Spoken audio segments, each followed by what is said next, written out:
while transitioning from a compliance related role into FP&A? Know how to persuade the people in the right way, Once you got onto the first role, showcasing your soft skills. how would you structure? With FP&A, there's a lot of flexibility. How about work-life balance? You really want to know if the company will be a good fit for you. Any particular skills? Accounting is the language of business.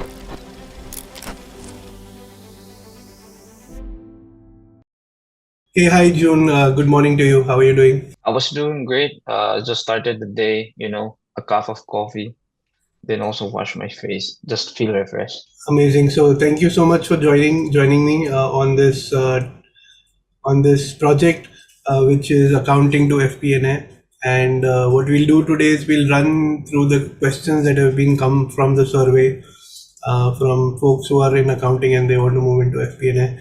And uh, thank you so much for doing this. So So before thank we you. before we before we start the this questionnaire, why don't you quickly introduce yourself in terms of what do you do and how you've been in your present role? So I'm John Villanueva. I'm from Philippines. After passing the CPA exam in the Philippines, I immediately joined Deloitte as an auditor.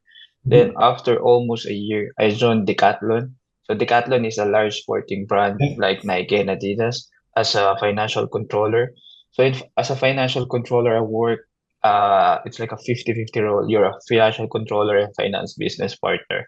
So I've been there for almost 5 years, pivoting to different roles, but within finance, like a project manager, data analyst, but ultimately as a finance business partner. Then I need to move here US because my wife migrated to US. Now I'm working as a senior accounting analyst for Sotheby's. It's one of the largest um, auction houses. So Mhm. I've been in Sotheby's for only 3 months. So it's a financial reporting role, Mhm. quite far from FP&A, but still I'm liking it. Awesome. So nice to see you. You went from accounting audit to FP&A and then again into so it's going back and forth. So I think Yes, yes, this conversation will even be more interesting because now you're seeing both the sides before after as well. definitely. Yes. So what according to you are some of the challenges you have faced while transitioning from a compliance related role into FP&A? If you can share that. Coming from audit, I'm not really exposed to different accounting tools, like the accounting software and also some of the data tools. So that's one of the main challenges is really familiarizing myself into the different tools used in financial reporting, also to day-to-day accounting. The next I would say is the data.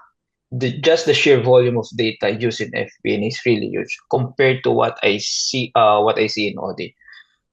So, since I came from audit, there's also like the skeptical mindset. Like, is the data that I'm seeing is really accurate? Where is it coming from? How can I derive this data? So there's also that thought in the back of my head when I came to FP&A.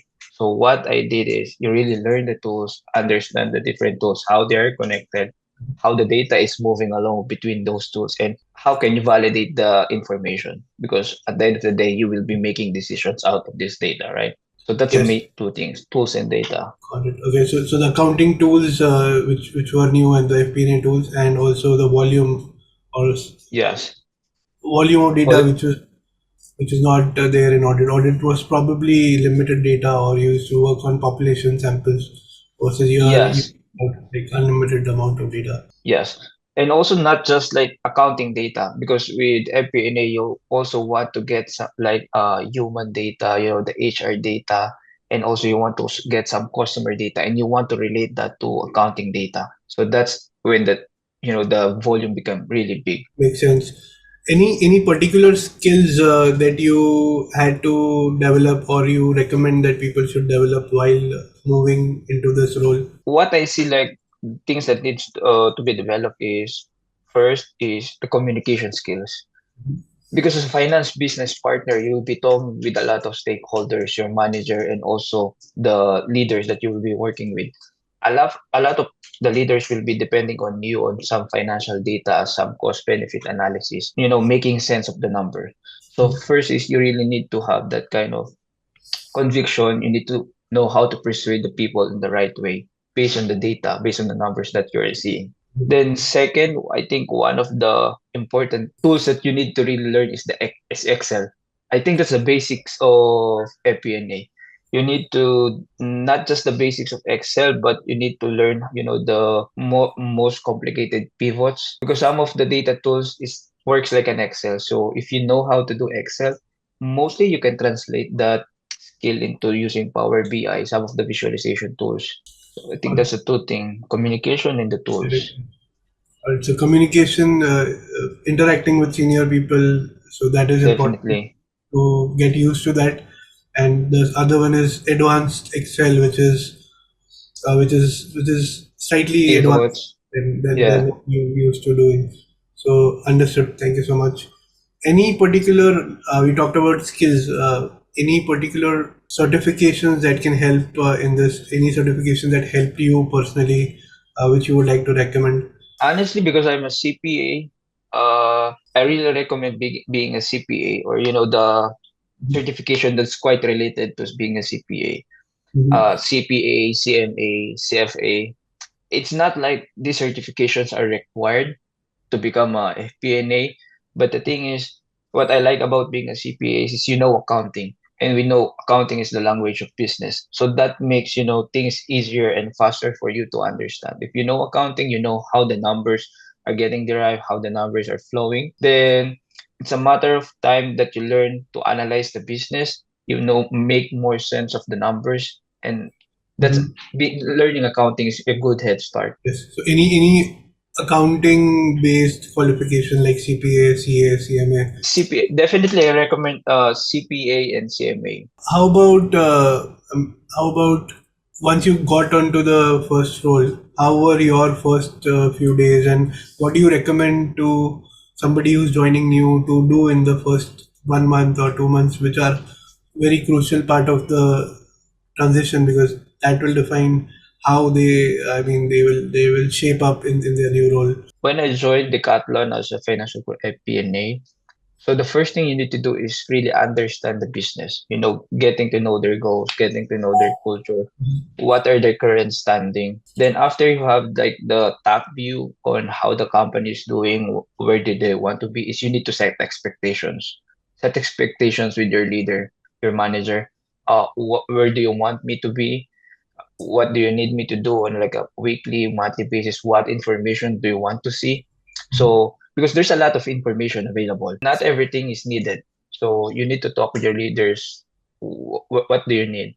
Or what do you want to do? So example, if you want to do this, I can give you this information. I can give you this data. I can monitor this data even. So you can track if you're making progress, creating value. So after you set the expectations, then you can do some like weekly goals, tasks to understand the tools, the business, where you can get the data, talk with other people where you can talk this data, and eventually do the trainings required to do the job. So understanding business is the first thing. Then you Yes, talk to set your expect. team, set expectations, and understand what is exactly required of you in the first few days, and then work on that. Yes, Now we move to the second part of the conversation, which is more related to interview preparation. So now that you are working in FP&A, what would you do to prepare for an interview? Say tomorrow, if you have to appear for an interview in FP&A, how would you structure your process? So what yes. would you do? One, two, three is what we like to know. I think before I prepare with an interview is first I need to research about the company if I really want to apply to the company.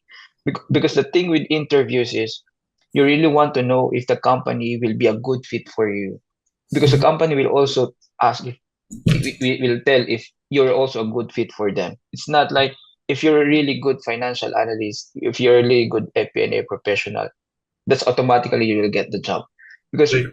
in an interview, they're checking if you will be a good fit for the team also.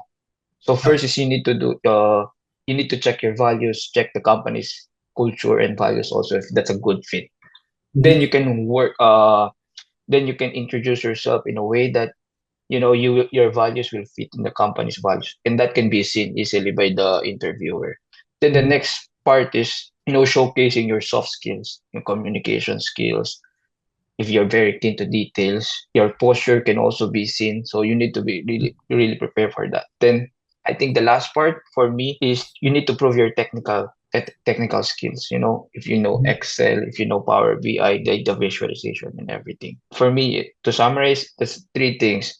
You need to research about the company if it's a good fit. Most likely, if you see it a good fit, the interviewer will see that you as a good fit also. Then second is you work on your soft skills, especially communication skills, your posture, how you answer the questions, and make sure when you answer is there should be coherence. Because most interviewees, whenever they answer is you don't know when will it end, right? Yep. Like they just keep talking.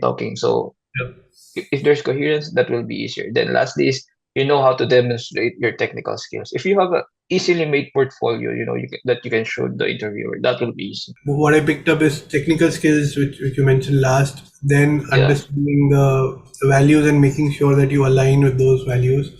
And then other thing that you mentioned was about communication skills and making sure that you have the right present yourself, posture. Yeah, present yourself yes, in a way that you appear confident. yes. How about career growth and progression? What do you feel now that you're working or you worked in FP&A before? What is a career growth path? Does it look like according to you? Honestly, if you ask me if FP&A is a good job, definitely it's a good job. It definitely opened a lot of opportunities within finance and accounting. If I recommend to a new like a young professional where they can start their career, I will always recommend FP&A. The thing with FP&A is you will have a very deep understanding of the business while having some of the like a portions of some roles like project management, data analyst, management controller, the basic accounting, like the day-to-day accounting operations. So if you ask me if there's a career progression, definitely there's career progression. It depends on where you want to go. And the good thing with FP&A is if you are with FP&A in 3 to 5 years, you will realize what you want to do, where you want to go. So in my experience, for me, I realized just doing FP&A, the yearly planning, day-to-day operations, monthly analysis, I realized I'm a kind of person that loves setting up processes, setting up standards, just ensuring the numbers looks right because that's that's what we are used to make the decision. So now I'm trying to pivot myself to the financial controller side outside of the analysis. So that's what FP&A did to me. It made me realize where I want to go, and because since it's a really huge, it opens up you to really huge spectrum in finance and accounting. You can pivot anywhere because also just to share with you, we are four in the FP&A team before, and we pivoted ourselves into different like roles in finance and accounting. My brother is leaning towards project management. One of my teammates is leaning in the senior management role for accounting, managing the accounting team. Me, I'm in financial controlling. Then one of my teammates is still with FP&A. Yeah, there's a lot. So it's not mostly in many cases it is not a linear progression where Yes. you say go one two three. It's more of No. you work in a role and then you figure out okay what do you like and then you can go in Yes. different directions as you mentioned. Makes sense.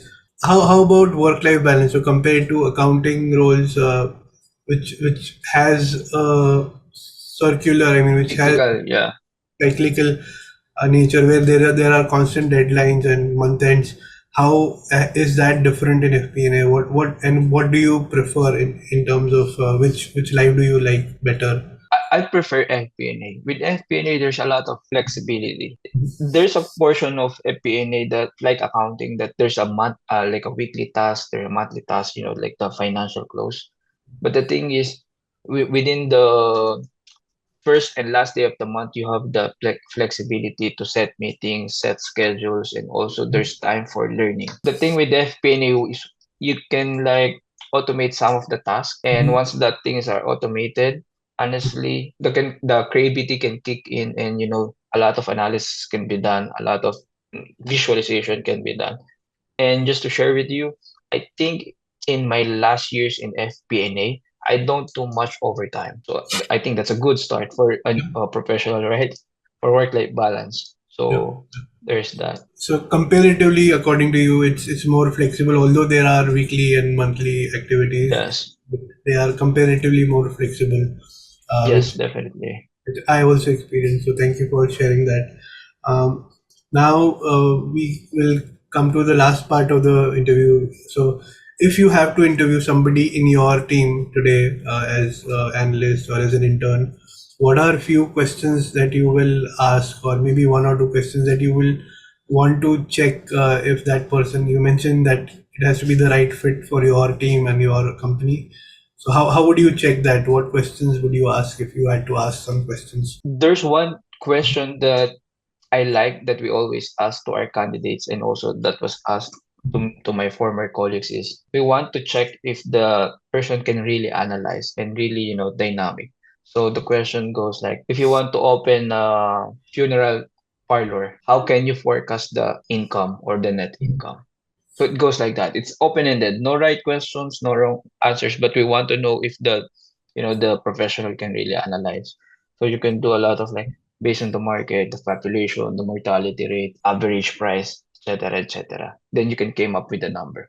But the question is designed to check if the professional is really creative on how to get the information and process the data. So it's more of a scenario-based, open-ended question Yes. that wants to check the thought process and the ability to Yes. solve a particular problem versus right or wrong, which is not the Yeah, objective of the that's question. To more understand the thought process yes. behind that. Okay. Any other questions? Any apart from this? Anything else you would you want to check? The common one is I really want to know if where the I want to know if where the professional want to go in the future, like 3 to 5 year goal. Because the thing is, easily first year you will do FP&A, but second year, third year, you're getting more specialized on where you want to go. So by that time, you want to really support the interviewee on what is his career goal. So that's also I think important because you don't want a team like everyone wants to be this, everyone wants to be this. So it's a good question so you can have like a really good mix of persons in your team. So understanding what their 3 year goal is or what their goal Yes, is, then check if you can help in that and if it aligns. So another question that can help you. yes. Thank you so much. I think that was the end of the survey questions. Before we let you go, any last comments, and also let us know if somebody wants to reach out to you, what would be the best way to do that? I'm in LinkedIn. You can email me at Junicol Villanueva. That's my full name, Junicol Villanueva at gmail.com. And for young professionals, because me, I consider myself still a young professional. It's just that I was exposed to all this FP&A. So if you really want to go to FP&A, definitely now is the time because FP&A will really open you to a lot of opportunities. And next is there's a lot of information outside in LinkedIn. There's a lot of information or news, with the current trends, current technology. Definitely leverage on that so you can pivot yourself into FP&A. Awesome. Thank you so much for joining me today. And I'm sure this conversation will help a lot of people make a decision and once if they decide to get into FP&A and maybe more, I mean they can go deeper and become a different version of an accounting professional and moving into management roles. Thank you so much, and I wish you best. Thank you so much to Asif.